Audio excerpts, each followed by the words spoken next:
Arabic is the official language of more than 27 countries, and there are more than 400 million speakers of the language worldwide.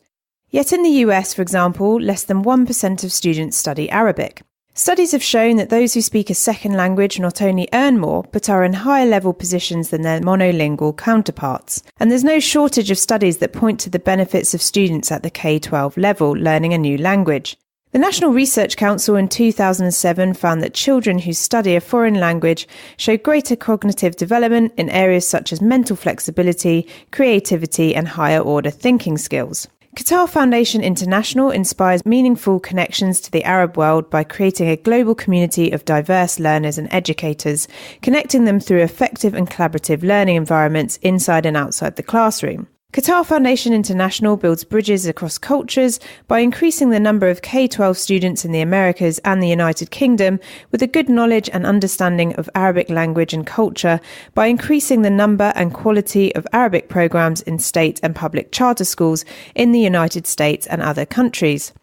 Qatar Foundation International supports the teaching of the Arabic language through grant-giving and programming activities while increasing and professionalising the supply of highly qualified teachers of Arabic, thus raising the visibility of a growing profession through grants, professional development and free online resources.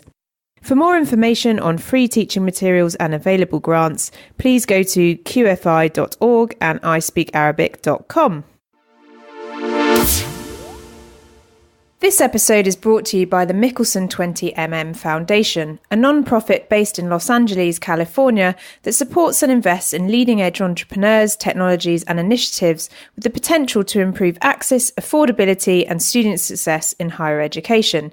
In 2016, 20mm launched the Mickelson Runway, the world's first accelerator dedicated to supporting innovations in higher ed and career training.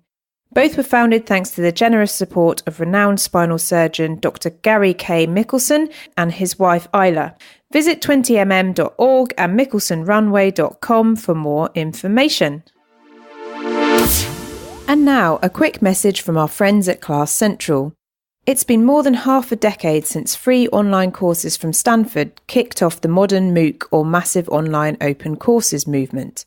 Since then, more than 700 universities around the world have launched MOOCs, and more than 60 million people have taken at least one course. Class Central has been keeping track of the MOOC space right from the beginning. Over 10 million learners have used Class Central to find and review online courses. As the #1 search engine for online courses, Class Central provides a comprehensive listing of more than 8,000 MOOCs. Class Central's MOOC Report blog contains the most comprehensive coverage of the industry, including a recent listing of the top 50 MOOCs of all time. To find out what's up, down, new, or just slightly left field in the world of online courses, head to www.class-central.com/report.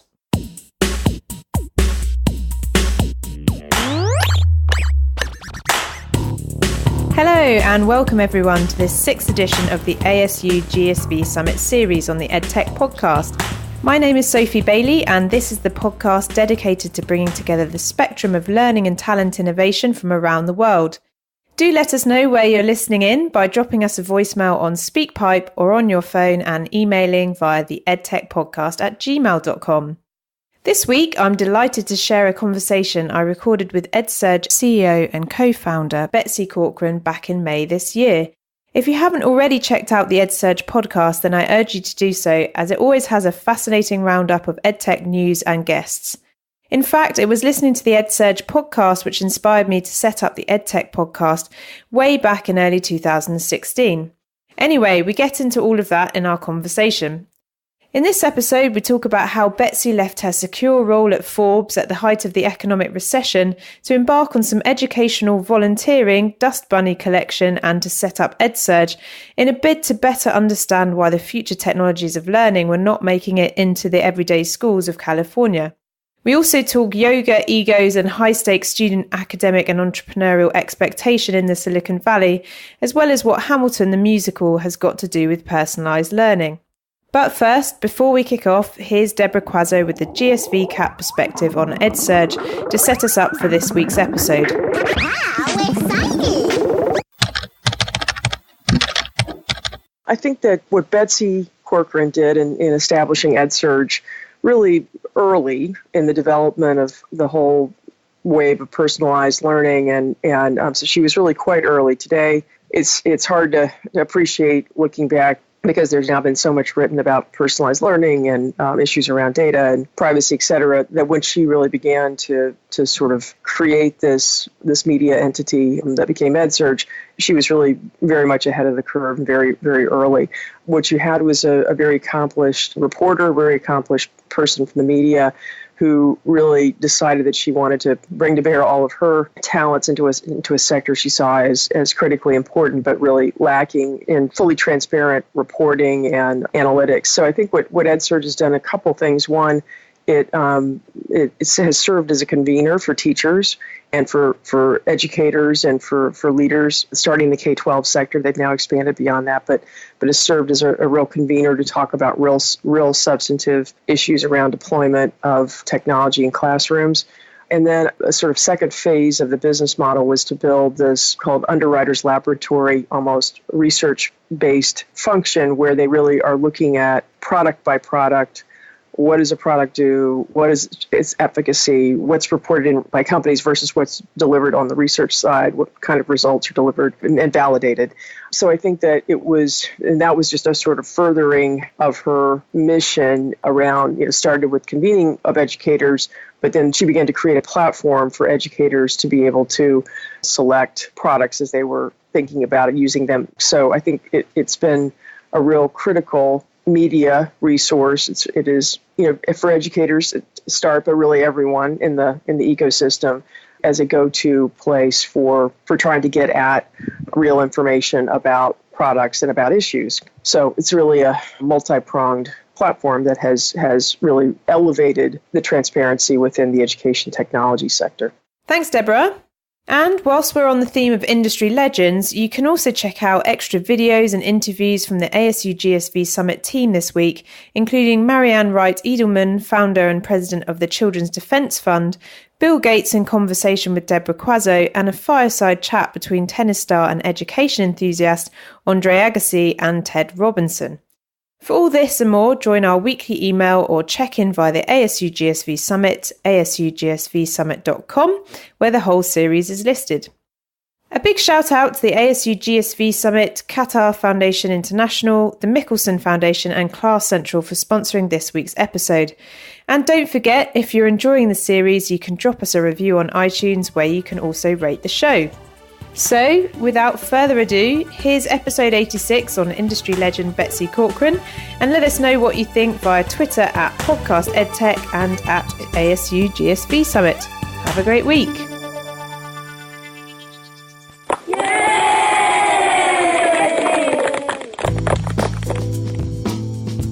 Okay, so I'm delighted to be speaking with Betsy Corcoran, who's the editor at Edsurge. So welcome, Betsy.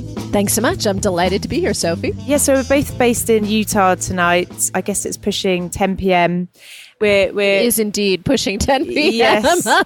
We're in the marathon that is ASU GSV Summit. And I just wanted to thank you, first of all, because as I just explained, I suppose some of the catalyst to me setting up this podcast and quitting my job and launching it about a year ago was really listening to the Edsurge podcast and finding huge value in them. So when I was on maternity leave, actually listening to them whilst I was pushing my pram around, trying to keep up with what was happening in EdTech. And, it really inspired me to think about whether there was something that I could do from out of the UK as well. So thank you for that. Well, thank you. And that's fabulous. Congratulations to you for doing the podcast and keeping it up for a year. That's half the battle. I know. It's been one episode or more every Sunday for over a year now. So that's fabulous. Congratulations. Thank you. So I suppose my first question really is, for people listening in, so it's a mix of educators, investors, startups, government and media types.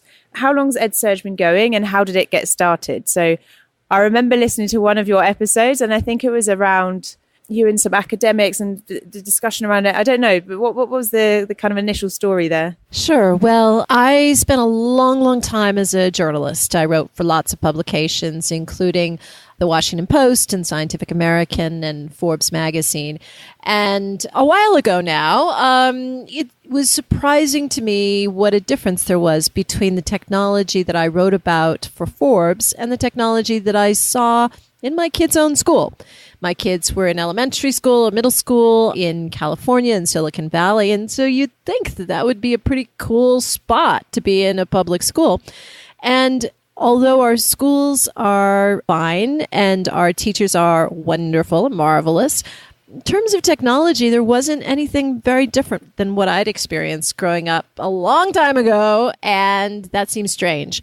And so I spent a lot of time thinking about it, and then I took that crazy move. I decided to quit my job in the middle of what we all pray is the biggest recession of our lifetimes, and figure out how to do something in education. And I didn't know what. So I actually spent a year working as a volunteer IT support person in the public schools. So that's really interesting, because then my second or next question was going to be about, in your description, in your bio, it's about taming dust bunnies. So what does that mean for people, especially back in the UK, who perhaps haven't heard that term before? Oh, you don't have dust bunnies? I'm sure. Well, I think we have plenty. I can guess what it means, but well, the school that I volunteered in, I was a little elementary school, about 350 kids.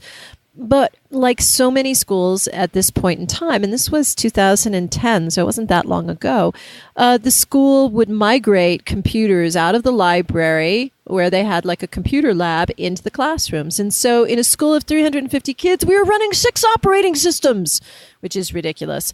And dust bunnies are those big clumps of dust that gather when nobody touches something for a really long time. And so I'd have to sort of blow them out of the way, try to update the computers, give up on some, suggest that they trash some, and try to bring a couple back to life.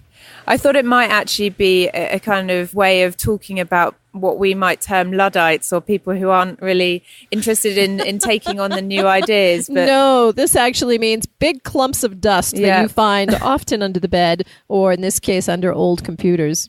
So what's been your favourite story since you've launched Edsurge, and what's been the kind of learning curve? So was there any point where perhaps it didn't go in the direction you wanted it to, so you kind of learned from that experience and did something differently? That'd be last week, maybe. So we officially launched Edsurge in February of 2011. And what I did is we started a very simple newsletter with just links to other publications and kind of a little bit of commentary about what those stories were about or how they connected to each other and that sort of thing. And I sent it to 50 people that I knew and said, hey, I thought I'd rate this newsletter and let me know what you think. And it sort of took off from there, which was pretty cool. We have learned so many things along the way, both about education, about technology and the intersection of those two, and about running a startup, which is not something for the faint of heart, I think. We tried lots of different experiments. We've tried a number of different ways of earning our keep, and some of them have worked and some of them haven't worked as well. And what has been constant has been, we've always tried to deliver a surprising amount of value for everything that we do. So we've always wanted people to receive whatever it is that we do and go, wow, there's so much more here than I thought.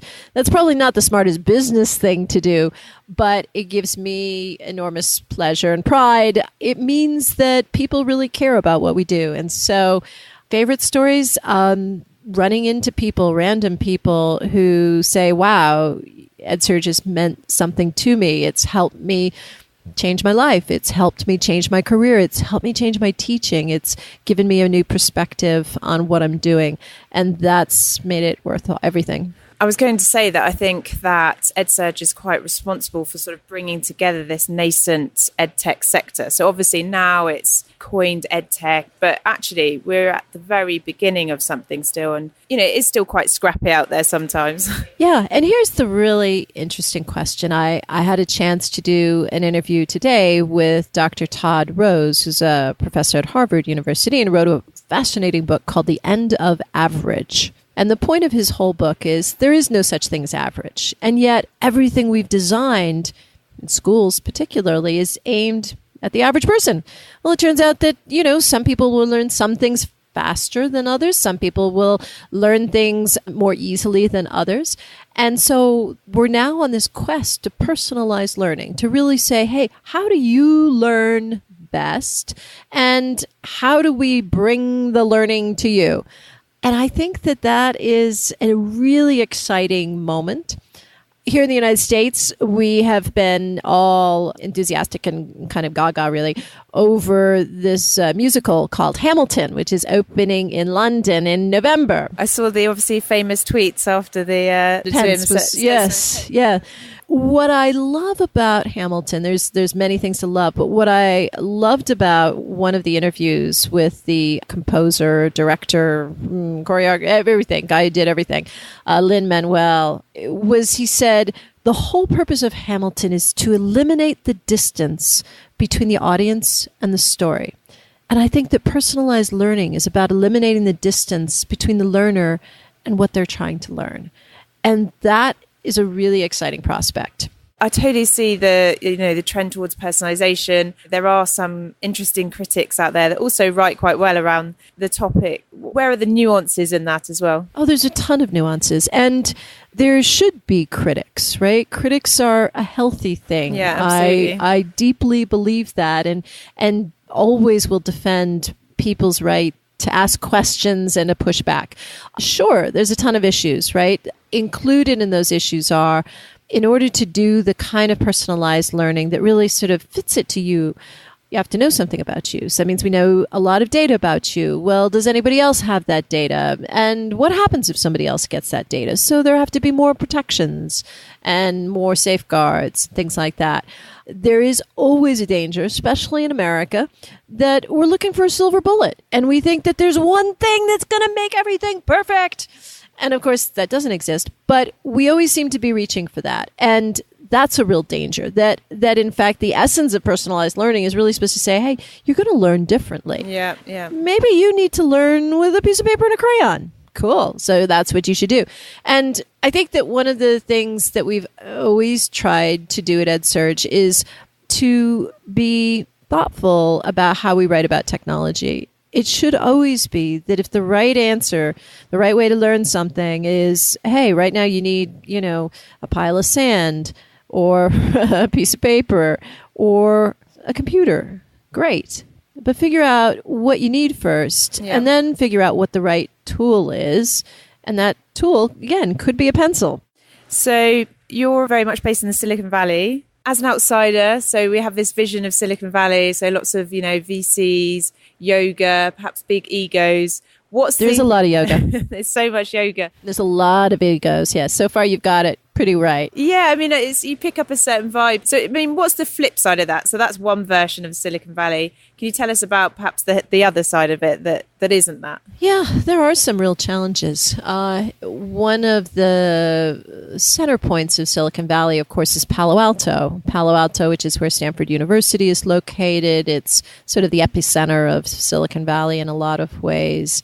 There's been, over the last few years, quite a large number of suicides among high school students.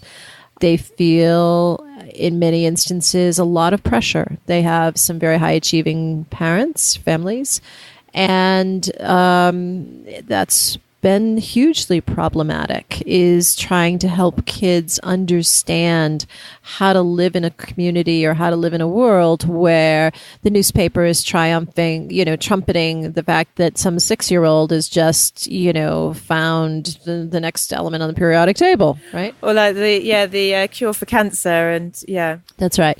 So it can be a very challenging place to grow up. It is not a particularly diverse environment. We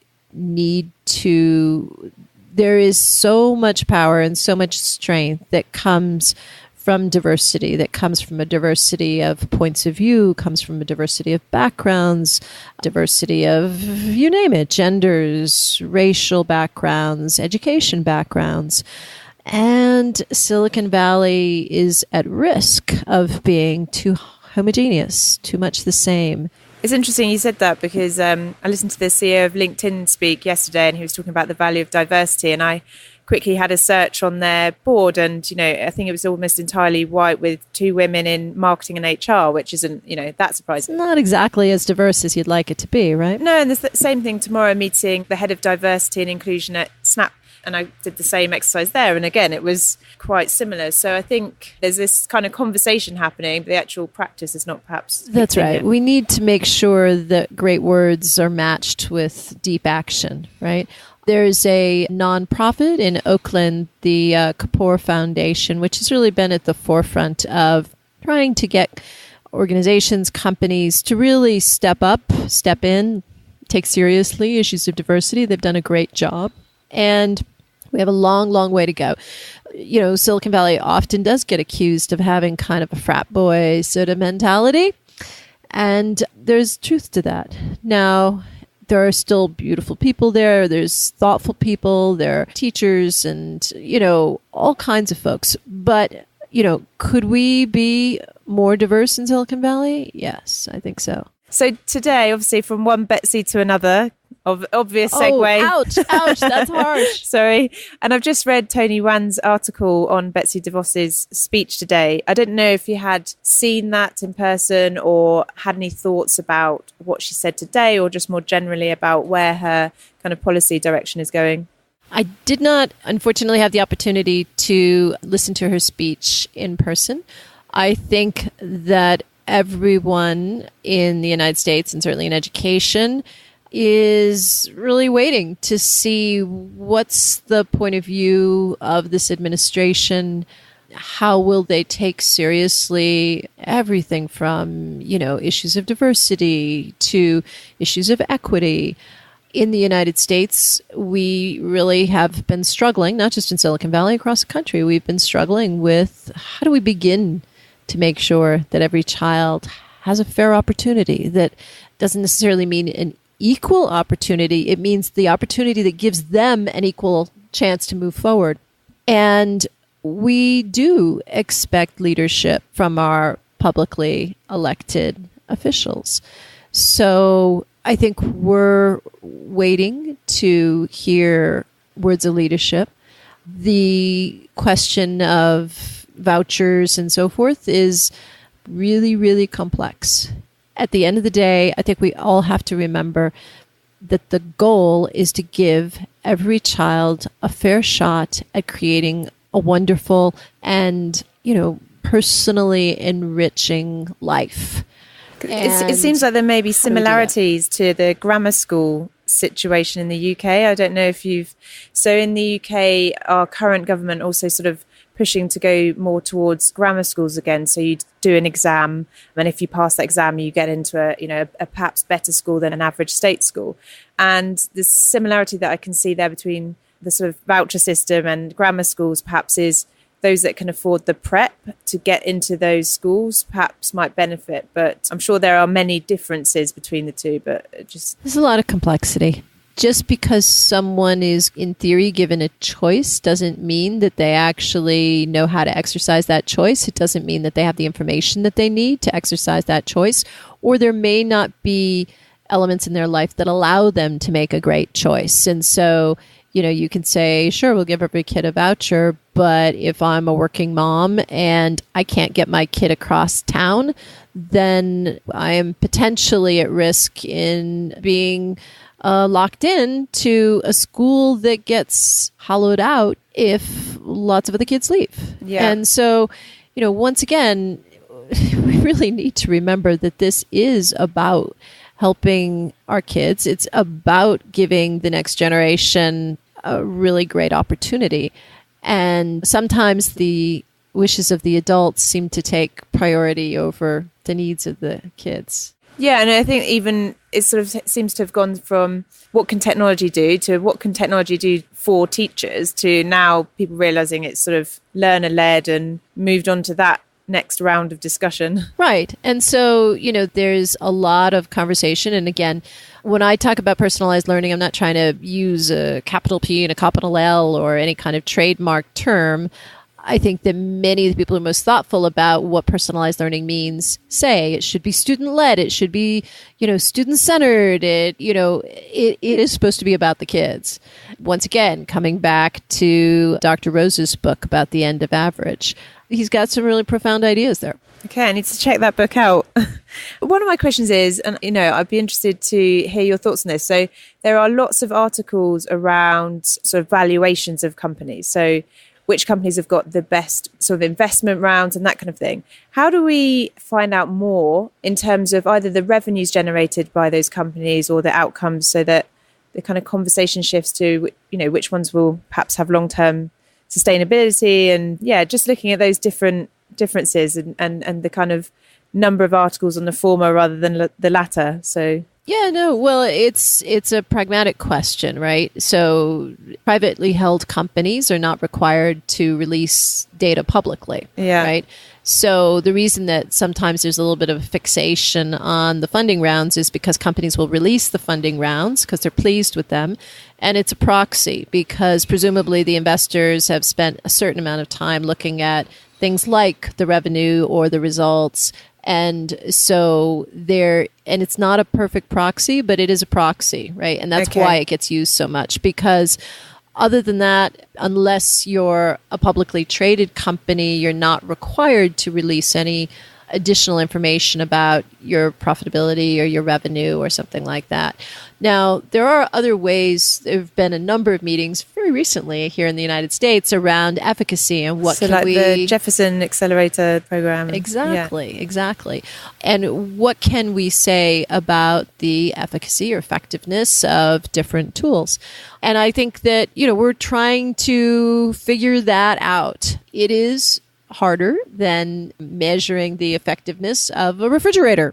Absolutely. I was talking to Bart today, actually, and I think what he's setting out to do is similar in London with Professor Rose Luckin at the UCL Knowledge Lab. She's got something similar with a project called Educate, which is looking to provide startups with research assistance and grants to help prove the efficacy of what they're doing again. But that sounds great. I'll have to read more about her research. No, yeah, she's a really interesting academic. She does lots on machine learning and AI, and she's very outspoken on all of that. So last few questions. I always ask people, what are the books, people or resources that inspire you? So you've mentioned one already that if you were to share with people, and anything that perhaps you go back to, and it doesn't have to be around business or education, but when you think about who you are, that they perhaps are important in that. Oh, goodness gracious. That's such a big question. So I'm not going to give you a perfect answer, but, sharing a couple of things. Definitely Todd Rose's book, The End of Average, super interesting within the school environments. I am fascinated by the Hamilton phenomenon, because what Lin-Manuel did was he took an 881-page biography of Alexander Hamilton and he translated it into something that was contemporary and meaningful to a huge swath of people. I hope it's a great success in London too. So I did not know the backstory of that at all. I just kind of saw musical and so that is really fascinating. It's an amazing piece of work.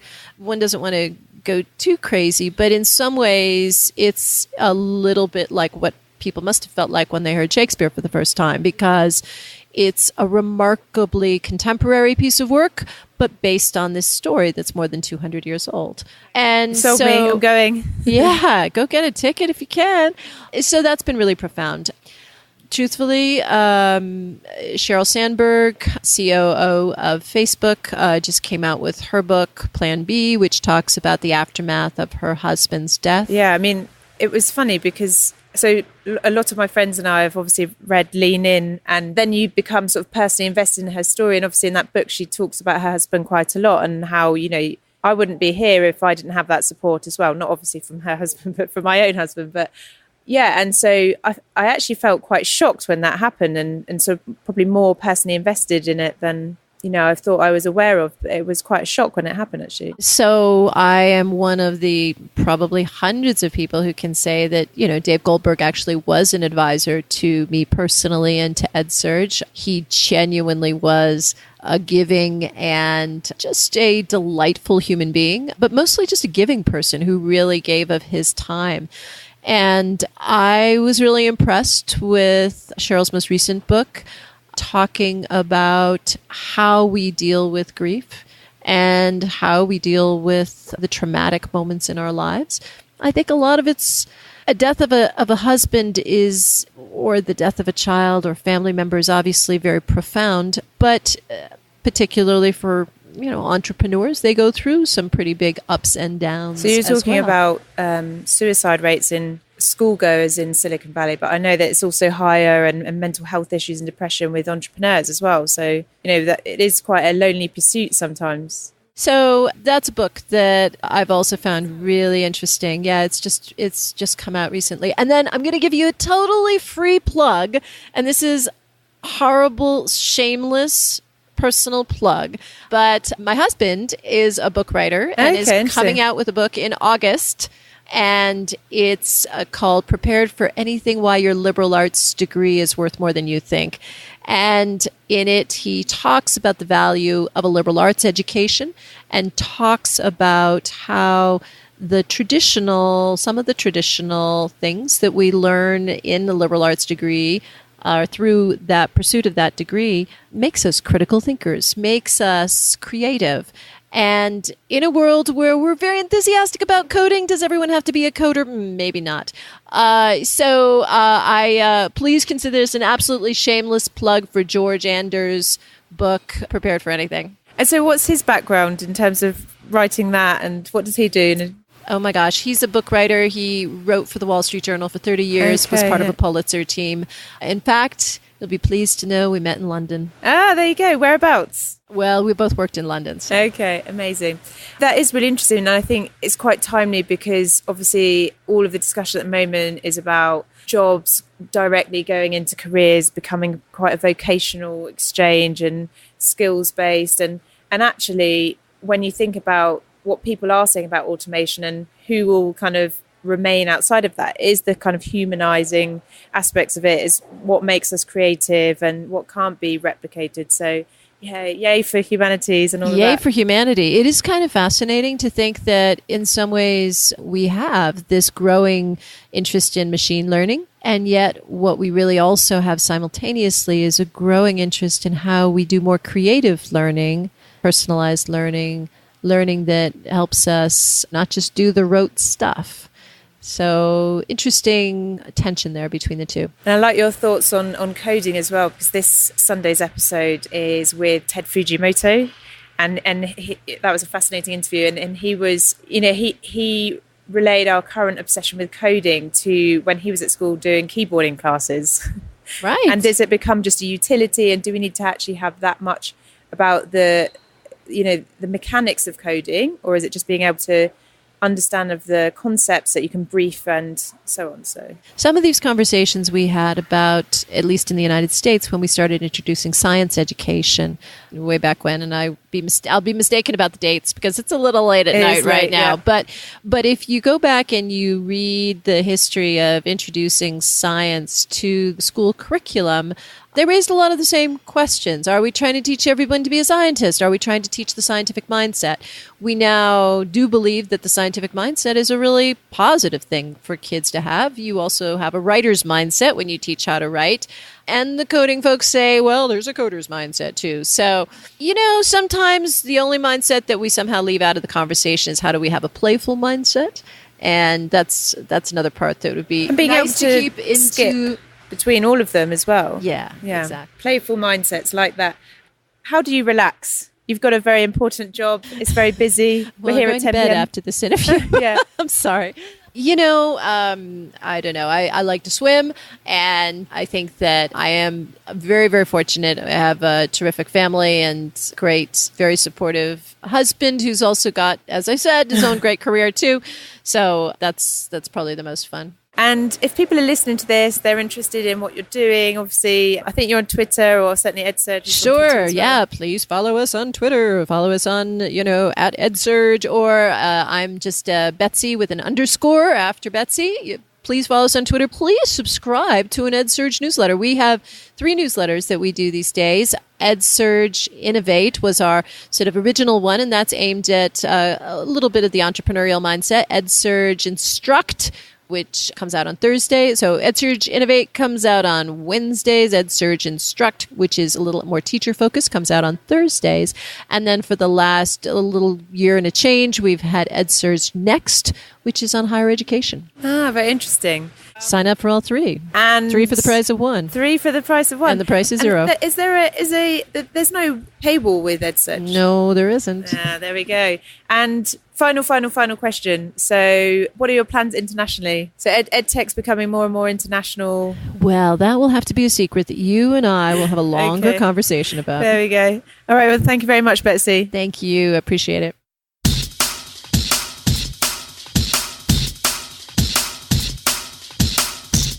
Well, that brings us to the end of this 7th episode from the 10-part ASU GSV Summit series.